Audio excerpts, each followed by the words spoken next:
My name is Justin Gilbert. My gelato shop is called Gelato Gilberto. My wife and I operate 2 gelato shops, both called Gelato Gilberto in Louisville, Kentucky, United States of America.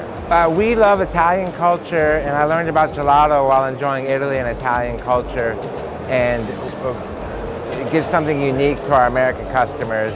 And then my favorite thing about gelato is that it makes people a little bit happier every single day. My favorite flavor is called Bourbon Ball, and that's chocolate and bourbon Kentucky whiskey mixed with stracciatella and pecans.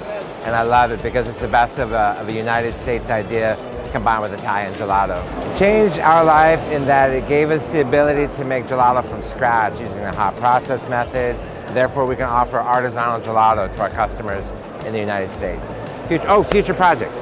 We built a classroom in our new gelato shop, and we want to offer gelato-related experiences for our customers, where we talk about making gelato, they can help us make the gelato, and then we can even talk about things like ordering gelato in Italy, so we can offer travel advice for our customers so they know how to order Coppa Media, con due gusti, or con, things like that.